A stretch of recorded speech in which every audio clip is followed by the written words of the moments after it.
Hello, folks. How you doing? It's your friend Phil here, project management trainer and coach. I'm absolutely sorry that I've kind of delayed in getting online. There's been a little bit of background noise. I've been waiting for it to die down, but in spite of the background noise, I'm just going to go ahead and start the session. So, welcome, welcome. Thank you very much for joining. Lots of you are curious about what you need to do to get this certification under your belt. Some of you took the fifth edition exam, you were not successful. Maybe you even took the sixth edition exam and you're not successful. So my job is to give you some pointers to what exactly you should do to achieve success. First of all, you want to make sure that you're getting this stuff from the right source. Lots of people trying to get certified, going for goofy courses where the instructors don't care. Don't go for such courses, all right? You need to stop doing that now. If you got an instructor that is not checking up on you and that you don't have the ability to communicate with, you're in the wrong course, all right? So don't do it. Don't do it. Go to the right course. Now, those of you who have failed, you're going to see on my screen here something that I think you should be doing. Take a look here. Now, I made this available to students on the fifth edition. And my advice to those students was to fill this in and find your gaps. Find the places where you did woefully. Now, you might say, Phil, but I don't even know what this is. So let me explain what this is, all right? Let me show you the full picture of this chart on the screen right here, all right?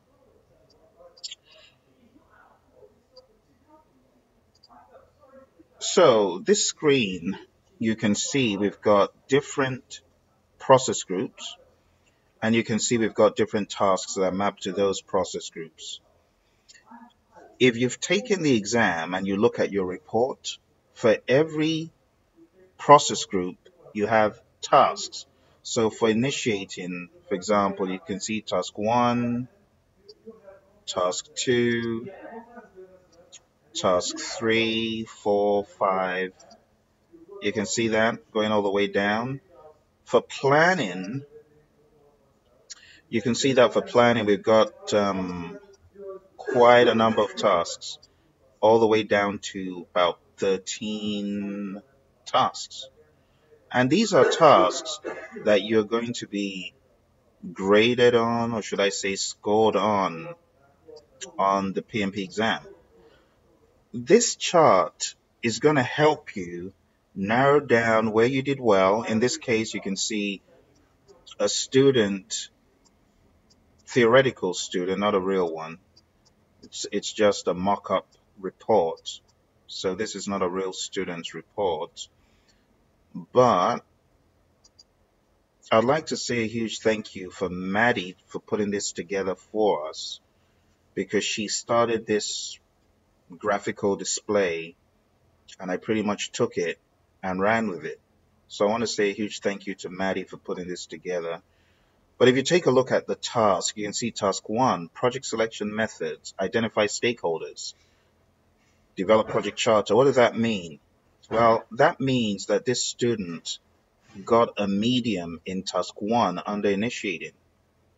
Medium could be an opportunity to improve, right? What about task 2? Take a look at task 2, right? Develop project charter. That is the process that I have mapped to task 2. Now, if you read through the PMP exam content outline on which this is based, it's not put together in this form. They just tell you the task, which is all right. Knowing the task is fine, but they don't take it to the next level to tell you which processes map to that task.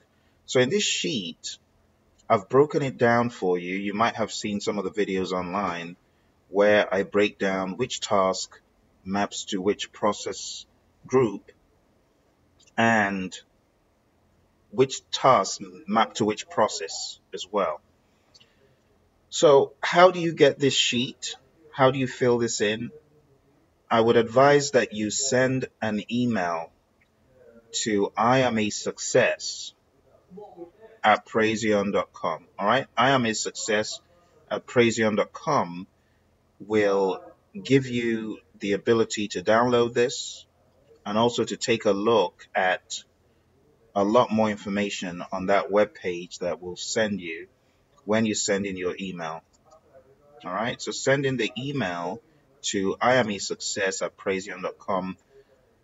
You'll get guidance on a web page about next steps to take, and then you'll be able to download this and you'll be able to fill it in for yourself. So what do I mean by fill it in? Change the colors. So if you got reds, for example, you got a red in task 2, initiating, that needs to show a red. Or you got a red in, take a look at the screen, task 3, under executing, manage quality. You got a red. Hey, make it red. Those are the areas that you need to hone in on.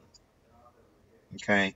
So by the time you get done with the entire thing, you're going to have a table that looks something like what I'm about to show you. I'm trying to show you the full landscape of this whole thing. You're going to get something that looks like that across all the processes, all the process groups, and the tasks. You see that? And in addition to that, I also have for you the skills that are needed.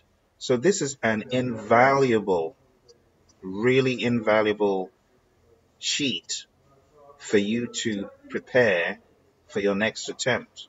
See?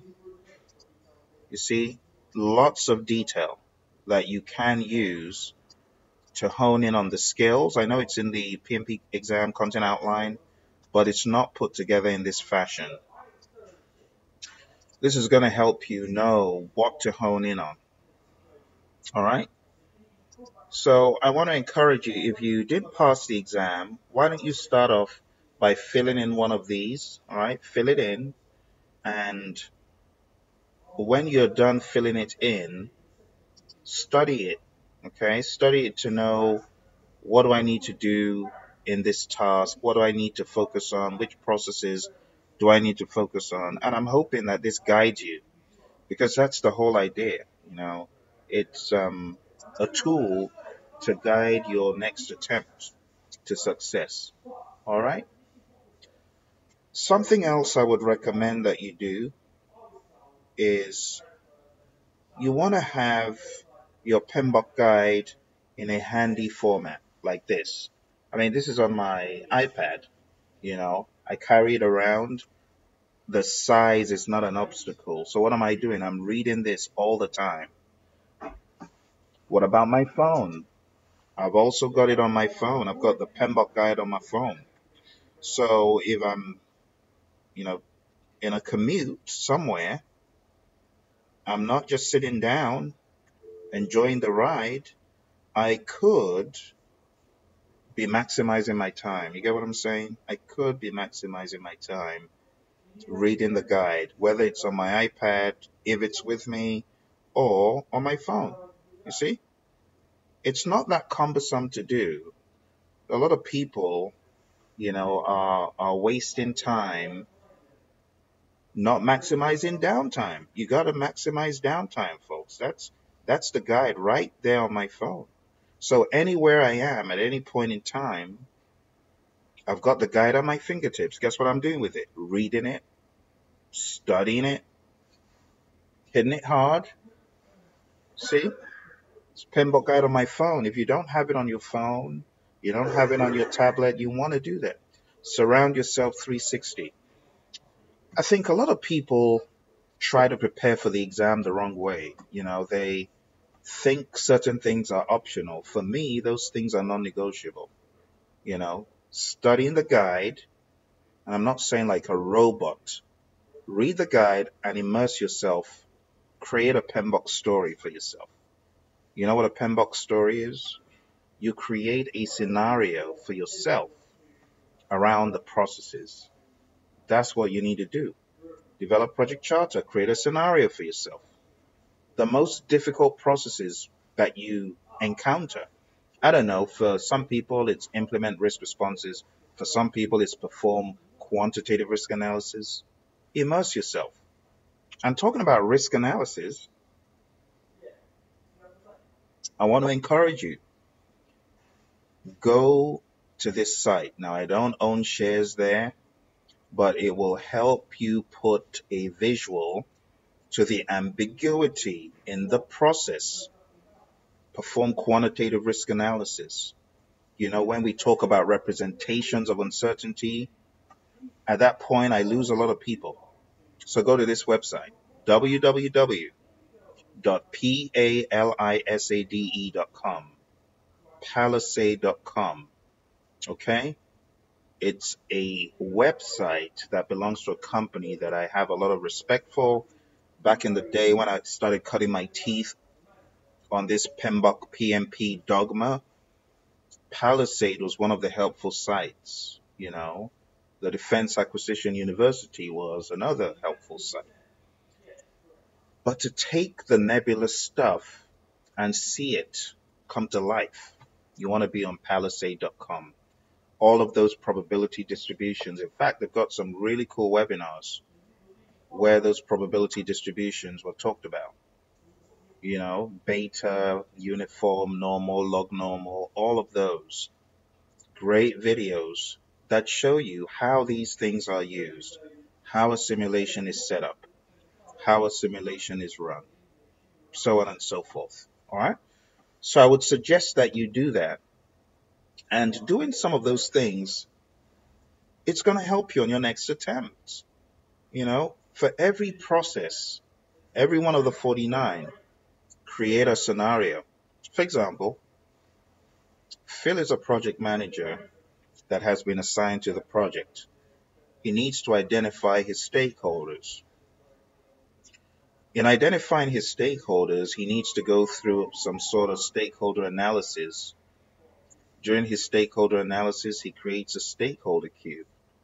In his creating a stakeholder cube, he begins to identify those stakeholders that are backers, those that are blockers, those that are active, those that are inactive. Create scenarios, make the stuff real, make it a dialogue, make it sensible, and you begin to understand what exactly you're doing. All of the different scenarios for alternatives analysis that are in the guide, you need to understand, what do they mean when they say I'm analyzing alternatives here versus there? What do they mean when they say I'm doing this versus that? I've got a system called the GOOD system. It's a play on words. It's GWUD. And I talk about this in Understanding the Guide in the series on Vimeo. Whenever you approach any process, you know what you need to do? You need to ask yourself these 5 questions. You need to ask yourself, what am I doing? What am I doing? Okay, I'm developing a project charter. What am I getting? What am I getting from this process? What am I using? Tools and techniques, as well as inputs. Do you see that? What am I doing? What am I getting? What am I using? GUD. That's my first level of the good awareness. Then you take it to another level. You say, what am I doing? What am I getting? What am I using? Where is it going? Okay, I'm creating a project charter. Where is it going? Oh, it's going to develop project management plan. Oh, it's going to collect requirements. Okay, but why is the next stage? Do you see? So when you scramble the words around, you get GWUD,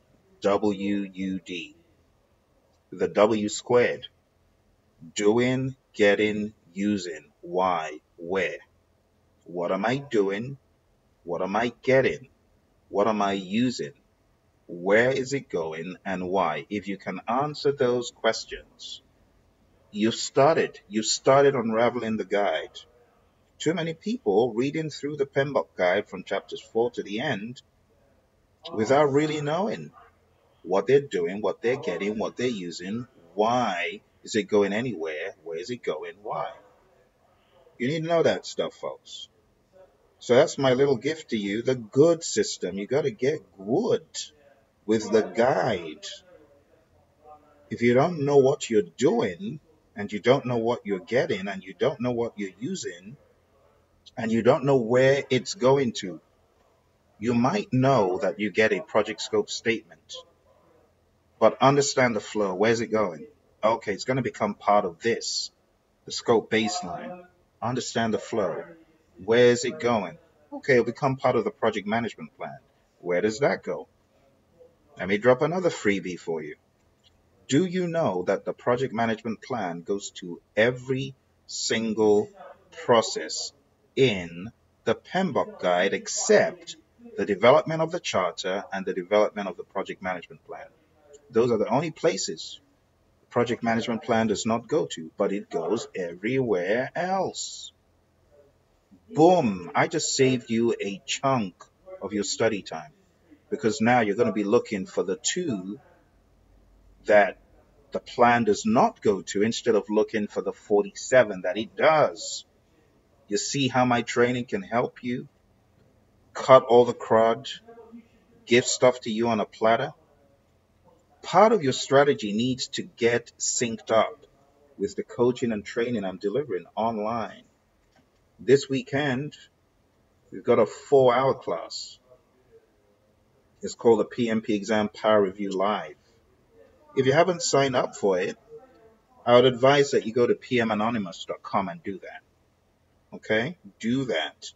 And in subsequent weeks, we will have additional sessions. But I want you to go sign up. If you haven't signed up, what are you doing? You're wasting time.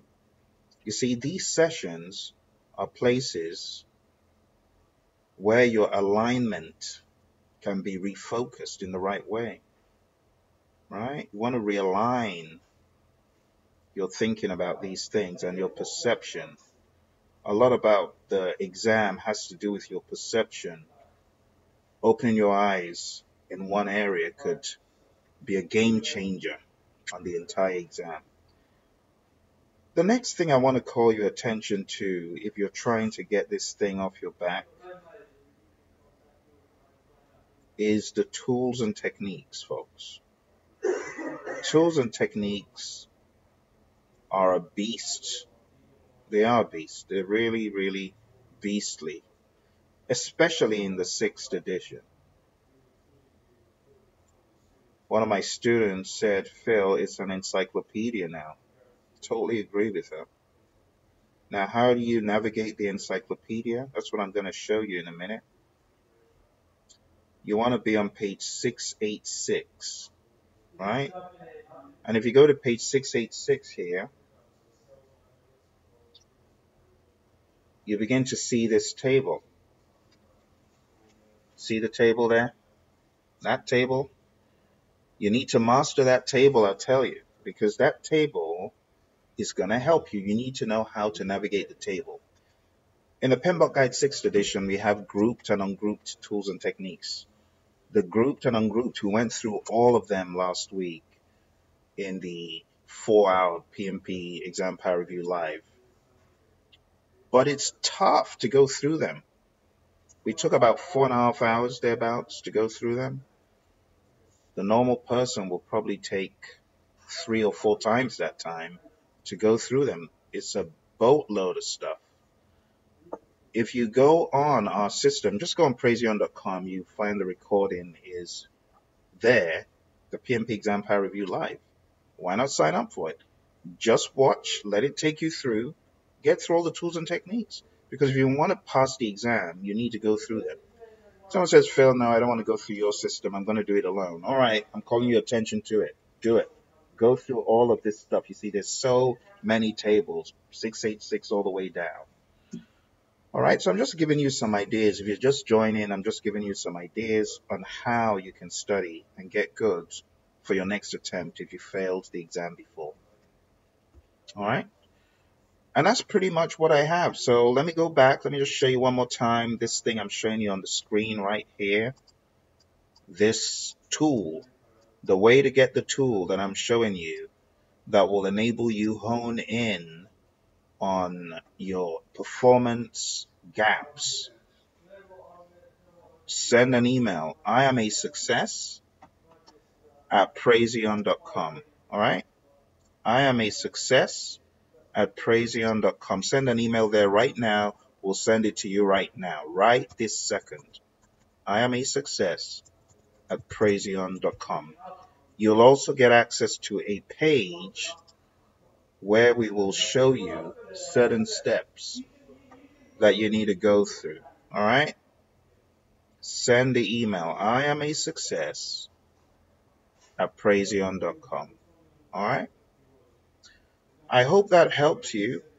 You know, there are many ways to skin a cat, and I hope I've given you some ideas on a few of those ways.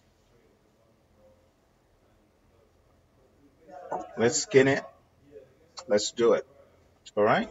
Do you have any questions for me before I hop off? Because I have one more quick webinar to do for you guys regarding the CAPM exam, those of you who want to get the CAPM exam under your belt. So before I do that, chat into me if you've got any questions. If you do, I will answer them. And if not, I'll be hopping on to the next call for the evening. Questions, comments, concerns. I'm going to take it that there are none. Those of you watching after the fact, drop your comments below. And I really wish you all the best. You got to put your best foot forward. You got to do what you didn't do the first time. Hey, if you didn't take enough rest the first time, it would make sense, right? On your next attempt to rest. One of my students, I keep telling you this story because it's remarkable. One of my students took the exam on a Tuesday, failed it. This was a student I expected could bring it, but failed it. A lot of below targets and needs improvements overall. Told me, hey Phil, now I know what to do. I know I didn't rest enough. And I said, yeah, I believe you didn't rest enough, but I thought you'd do it. Anyway, long story short, he ends up resting and chilling out on Wednesday. Minimal study, no mock exams. No mock exams. Minimal studying, minimal prep, minimal everything. On Saturday, this student now decides to go into the exam. Kills it with 5. Not 1, not 2, not 3 or 4, 5 above targets. How do you go from below targets and needs improvements to 5 above targets in a matter of days? My goodness. Do you know what that tells me? A lot of people are not psychologically there when it comes to the exam. A lot of people are not there when it comes to that. So my advice to you is to get in the right mental state. Get in the right mental state if you've got this thing coming up. Be in the right mental state, and that will absolutely help you, first and foremost. Because a lot of people just jump into it. Jump into the exam. No clue whether they're truly there or not. Like this guy, jumped into it, and at the end of the day discovered, my goodness, my reasoning faculties aren't there. At the end of the day, he decided to get his reasoning faculties right by resting. That's what you need to do, right? That's what you need to do. Take copious amounts of rest before the test. And if you do that, it's going to help your reasoning faculties. I keep telling people it's like trying to process 1 terabyte of information with 1 megabyte of RAM. Ain't going to work. You got to let your reasoning faculties be in ship shape. Let me tell you another story. Another student took the exam, let's say about 8 weeks ago. Failed the exam. Went back to the drawing board. Started studying. Looking for gaps. Trying to remember, what did I see on the test that I really wasn't prepared to do? That's one thing. The next thing, went back to colleagues who had succeeded and said, please mentor me, train me, help me, give me ideas. So one particular colleague of this student decided to take it upon himself to help this student. So about 4 to 6 weeks later, this student felt, I'm ready to pull the trigger. Anyway, long story short, with the help of someone who had been there, done that, moving alongside them, giving them insights that they didn't think of, what happened? This student ends up passing as well. And I'm not talking about going for a boot camp. Going for a boot camp all over again sometimes is needed when the foundation is totally rotten. But in other cases where it's not, you can absolutely get back on the horse and do really well. But you're going to have to get your head right and get some specialist mentoring. It is just someone who cares. If you get someone who cares about your success and has been there, done that, gotten certified, in fact, many PMPs would be able to help you. And my suspicion is a lot of people don't have someone going alongside them. So they're not as focused or as motivated, or as driven or as directed as they need to be. Some people need a lot of direction. Other people are able to go about it themselves. So anyway, I'm just sharing with you ideas, things that you can do. All right. Oh, A Shout, thank you very much for chatting in. Says, hi Phil, how many practice exams should one take before taking the actual exam? It's a good question. My suggestion is to take a solid mock exam where you have historical information. What do I mean by that? Information that the exam is accurate.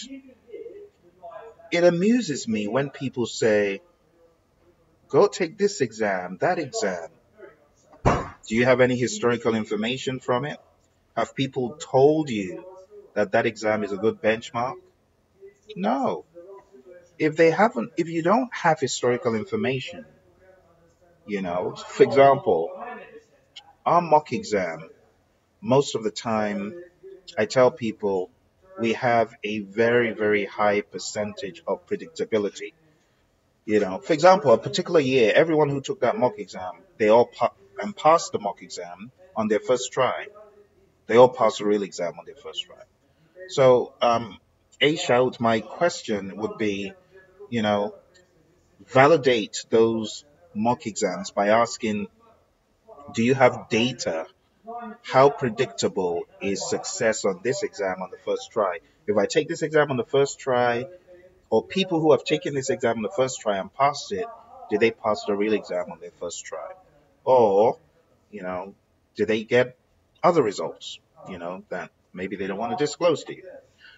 So our mock exam has been very predictable over the years, and I believe with the change of the sixth edition, the conversion, I believe it's going to remain so. Because when it was the fourth edition, the same exam that we converted over to the fifth, it was as predictable, just as predictable. There are few outliers, maybe one. So out of the 100 people who took our mock exam on their first try, let's say 100 people that take that on their first try, out of the 100, 99 would pass. 99 would pass. One would have a hiccup. That is the level of predictability. In some years, it would be 100%. Everyone that got a 70 on their first try all passed the real exam on their first try. We've probably had one or two cases out of, talking about hundreds and hundreds each year, that take that mock exam. So I don't know if you've got an exam that has a high level of predictability, that is the exam. It's quality over quantity. All right. So how many practice exams? One good one will give you a good run for your money to keep you from taking the real exam without really knowing if you're prepared or not. I would advise, in addition to a very good mock exam, you want to do iterative testing. Every knowledge area needs a test. If you're not taking a solid knowledge area quiz or chapter quiz at the end of each chapter, you're not doing the right thing. So knowledge area chapters, knowledge area quizzes, chapter 1, 2, and 3 quiz, and then your final mock exam. Lots of my students have been able to get through with one mock exam and knowledge area quizzes, for every knowledge area, but difficult ones. Now, those of you who are on our learning system, look for the 2020 vision quizzes. Those are miserable. In fact, most people that end up passing the real exam they had to take the 2020 vision quizzes 2 or 3 times. Some people had to take the stakeholder 2020 vision quiz 4 times. It's miserable, but it's good because you don't want to go into the exam with a preconceived idea of, oh, I'm ready, I'm good, and then you fall flat. Get what I mean? Thank you, Aisha. And you said any recommendations on a benchmark site for the 6th edition? So for mock exams, unfortunately, we're not offering any mock exams at the moment. We got mock exams, but they come with our package. You know how I roll, I don't recommend what I'm not sure of. I'm not sure of any other site except ours. I tell people the Praizion mock exam is the best litmus test. So that is my 2 cents. So anyway, that's my 2 cents, folks. I hope this helps. If you've got any additional questions, shoot them down below. All right. I wish you all the best and I wish you success. All right. Leave the messages below. I'll be more than happy to get back as soon as I can. All right. Talk to you soon. Really apologize for the background noise, but I just had to give you this message. I know it's late and, people in the background and so on, but, I just wanted to give you this message today. Don't forget, send an email. I am a success at Praizion.com. I am a success at Praizion.com. Send that email.